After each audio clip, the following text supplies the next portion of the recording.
Real cases, real crimes. Some vanish without a trace. Others leave behind more questions than answers. When the trail goes cold and the truth hides in the shadows. This is Mysteries Unsolved. What happened to Tamla Horsford? On the morning of November 4th, 2018, 40-year-old Tamla Horsford was found face down in the backyard of a home in Cumming, Georgia.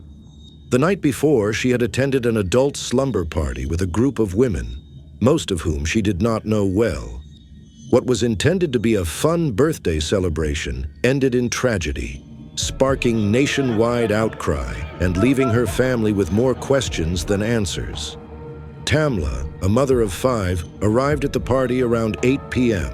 The gathering, held at 4,450 Woodlet Court, involved drinks, football, and games like Cards Against Humanity.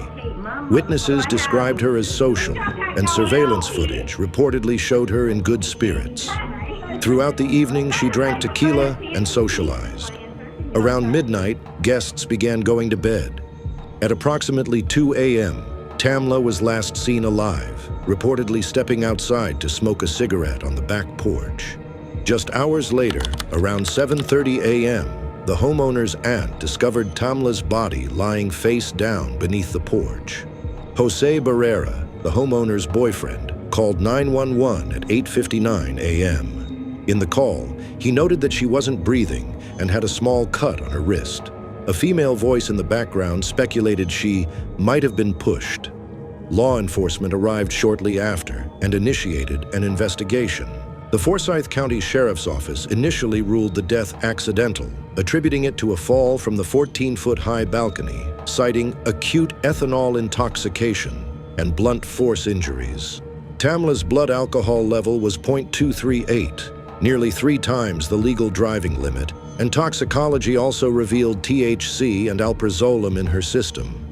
However, a second autopsy, commissioned by her family, raised unsettling questions. The Georgia Bureau of Investigation found severe injuries to Tamla's head, neck, and torso. A laceration to the right ventricle of her heart, cuts on her face and limbs, and a defect on her right temple were noted. Some of these injuries seemed inconsistent with a simple fall. Physical evidence also raised eyebrows. Red stains resembling blood were found on Tamla's clothing. Her wrist had a deep wound, and transparent fluid had emerged from her mouth and nose. Conflicting witness statements further complicated the narrative. The family's attorney, Ralph Fernandez, criticized the initial investigation, pointing out the absence of autopsy photographs, a highly unusual omission. Despite mounting public skepticism, the case was closed on February 20th, 2019, as an accidental death. However, the story didn't end there. After national protests in 2020 and a Change.org petition garnering over 700,000 signatures, Forsyth County Sheriff Ron Freeman requested the GBI reopen the case. On July 28, 2021, after a reinvestigation, the GBI again concluded the death was accidental and chose not to file criminal charges. The controversy extended beyond the scene. Jose Barrera was later fired from his job as a court officer for accessing the incident report multiple times. The family's legal team alleged a compromised investigation, citing connections between investigators and individuals present at the party. Public reaction was swift and intense. The hashtag #Tamla Horsford trended across social media. Celebrities like T.I. and 50 Cent demanded justice. During the George Floyd protests, Tamla's name appeared on protest signs as a symbol of alleged racial injustice. Tamla was the only black woman at the party, held in a county with a documented history of racial tension. Some have argued that racial bias may have influenced both her treatment at the party and the subsequent investigation. Although law enforcement denied any racial motivation, the optics and context led many to question the integrity of the findings. Midway through the case, suspicions grew. Could someone at the party have harmed Tamla? Was foul play overlooked due to investigative bias or negligence? Do you think someone at that house knows more than they've admitted?